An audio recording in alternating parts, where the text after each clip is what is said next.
What is up, friends? Thanks for tuning in. My name is Haylee, the Lucid Mystic, and I'm your guide to lucidity and other states of consciousness. Today we're talking about the easiest way to lucid dream in just 3 simple steps. What we're doing in these steps is creating a habit out of them so we can create a habit out of lucid dreaming. So this isn't just a technique that is going to induce one lucid dream, but these are methods that can potentially get you lucid every single night. The first step is to write your dreams down. Now, I'm sure you've heard this many times, but it is extremely important to write your dreams down because we can't get lucid if we don't remember our dreams. And so this practice is very, very, very important if you want to know what you're dreaming about and if you want to lucid dream in general.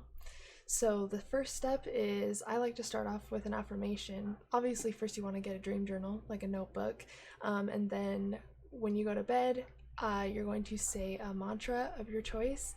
The one I really like to use is, tonight I will remember my dreams. I have excellent dream recall.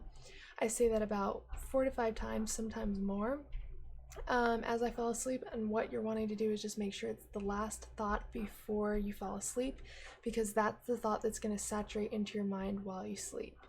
And so as soon as you get up in the morning, you want to expect to write something down, because a lot of the time, if we just get out of bed and we don't even try to remember our dreams, our brain doesn't see it as a priority to remember them, so there's no way we're going to be able to remember a night full of dreams. So as soon as you get up, before you even get out of bed, so I'd suggest having a dream journal by your bed, I would write the date and the time, and even if you don't remember your dream the first night, that's totally fine. Sometimes it takes a few days, but you're just going to write, I didn't remember any dreams tonight. And if you remember any thoughts you had before you went to bed, or if you remember any images or anything throughout the night, or right before you were falling asleep, that's going to help us activate the memory in which our dreams are stored. And so over time, over a few days, maybe even a week or so, depending on the person, you're going to start to recall dreams, and they're just going to get longer and longer. Like now I can probably remember 4 to 5 dreams a night usually, as long as I keep up with my mantras before bed, which is basically just subliminal messaging, which is why it's so powerful, and writing my dreams down as soon as I get up. So even if this seems a little bit tedious, you can even summarize your dreams if you really, really want to, but I like to write out all of the details because there's a lot of importance with what you're seeing in your dreams. So I like to just have all of it written down right in front of me. Sometimes it does take me a few pages to write all my dreams down, but I actually enjoy it. But if you don't want to write down every detail, just summarize the important parts.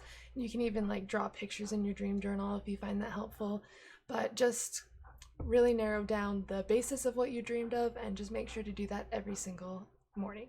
All right, the second step is finding themes within your dreams.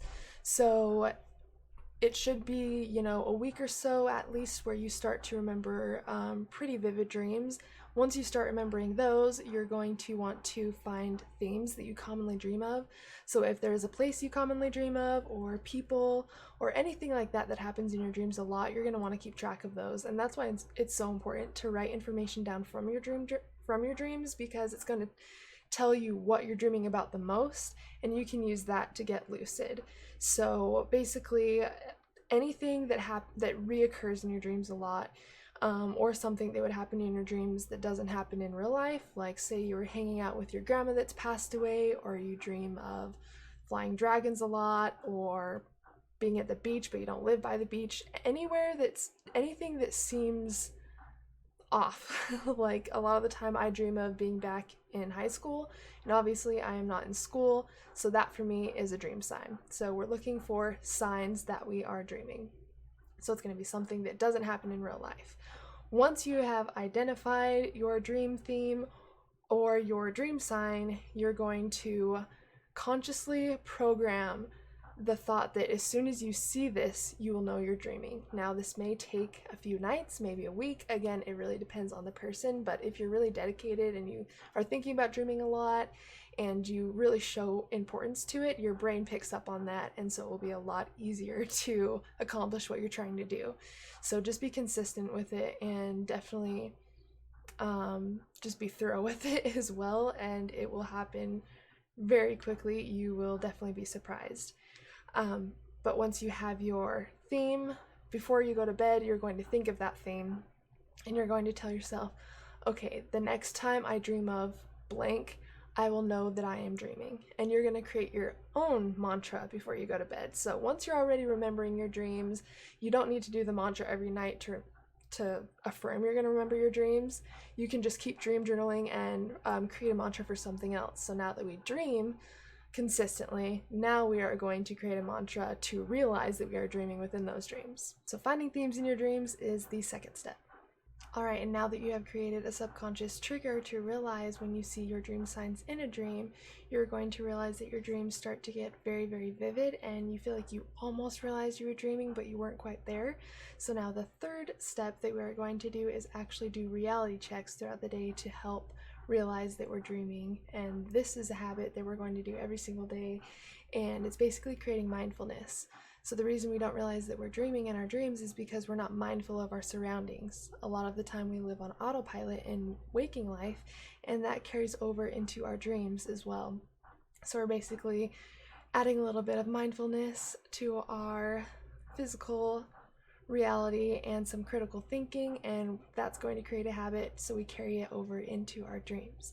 So my favorite reality checks to do are just pretty simple ones. I've talked about these before, but my 3 ones that I use a lot are I count my fingers. So I will count and make sure that I have 10, and then I will look away and look back. And the reason I do this is because the dream has a very hard time staying consistent. So if you look at something in the dream, look away and look back, and expect it to be different. If you're dreaming, since the dream world is based on thought, it should be different. And the hands are really good to use anyways because we have really fine details on our hands and the dream can't pick that up and replicate it exactly. So we'll be able to tell when something's off if we do this in the dream. So once I count to 10, I look away and then I count again. And I also, I do this when I'm at work, when I'm walking, anywhere that I can, and anytime that I remember. And a lot of the time, almost 100% of the time, if I do this in the dream, I will realize I'm dreaming because the second time that I go to count my fingers, I usually have not enough fingers or way more than I should. So it's a really, really, really good idea to use your hands for reality checks. The second one I do is I literally just try to poke my finger through my palm. And if you expect it to go through, which you always should, even if you think you're awake, expect it to go through. Because if you really expect to go through, you're going to carry that over in your dream. And if you just kind of like not pay attention when you do it in real life, you're going to do that in your dreams and not realize you're dreaming. So it's very important to really be thorough with these checks. So once I realize, okay, my hand's pretty firm, it doesn't seem like anything is off, there's no abnormalities that I can see, so I am going to carry on to my next check. I usually do about 3 every time that I do a check, and the third one is very effective as well because we use our nose. And the reason why this is so important is because if you're breathing in the dream, you're not actually using your physical nose. So if I try to breathe through a closed nose in waking life, I'm obviously not going to be able to breathe. But if I do that in the dream, I'm not using my physical nose, so I can still breathe totally fine. So you can come up with your own. I also like to check the time, look away, and then look back again. A lot of the time in the dream, time or even words or text in general is super off, and I usually can't read it or it keeps changing. So we're just trying to be critical of our surroundings and do critical reality checks to make sure that we are awake. And we don't want to just do the check. We also want to ask ourselves, what would make this a dream? Like, is there anything going on around me that is off or abnormal? Do I know where I am? Do I know who I'm surrounded by? What was I doing 10 minutes ago? You know, that's the one I really like to ask, because if you ask yourself that in the dream, what was I doing 10 minutes ago or 20 minutes ago? You realize, oh yeah, I was getting ready for bed. So that automatically tells you that you're dreaming. So definitely feel free to come up with your own. Another one that is really effective is looking at time or text in the lucid dream because if you're looking at text or time, it's most likely going to be different if you check it twice. Even aside from the dream not being able to stay consistent, text in general is very, very hard to read most of the time in the dream.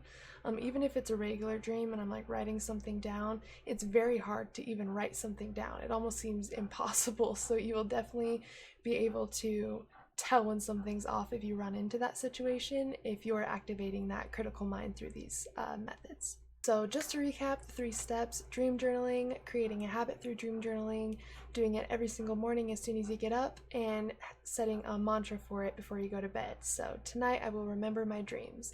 I have excellent dream recall. Just say that a few times or come up with your own one, and you should realize after a few days, especially if you get up expecting to write something down or you go to bed expecting to have a dream, that should happen really, really, really fast. Probably around 3 days to a week on average, but again, it is different. But that's probably the easiest step because it takes almost no time at all to start remembering your dreams for most people. Second step is finding themes. So anything that you dream of a lot, whether it is a person or a place or a thing that you dream of, create a habit of realizing that it is a dream and that only happens in the dream. Even if you're reading back in your dream journals, just really think, okay, how could I have known this was a dream? And you'll usually find your dream sign that way as well. So number 2 is finding the theme. The third step is noticing dream signs and doing reality checks. So kind of like the last step, you're looking for abnormalities that have happened in the dream, things that would be your dream sign. And then on top of that, you're doing a reality check throughout the day, several times a day if possible, to check that you are awake. So a little bit of time with that, within 30 days, this should create a lucid dreaming habit. You should have at least a couple by the time the 30 days is over if you do all of these every day. So I highly suggest dream journaling and reality checks for sure, because if you're writing your dreams down, you're going to remember your dreams. And if you're doing reality checks consistently and you're being really critical within those checks, you're automatically going to see those in your dreams. And then the second step is kind of just a bonus, being able to go through your dreams and figure out what your exact themes are. That way, that kind of helps with the reality check and the critical thinking. So those are the easiest ways that I recommend to lucid dream. Of course, there are so many other methods and techniques that we're going to cover, but that is the fastest and easiest way if you want to start lucid dreaming. I know I went through them quick, so if you have any questions about any of these things, feel free to leave a comment down below and I'll make sure to address all of those for you guys. Alright, thank you guys so much again for tuning in. With love and lucidity.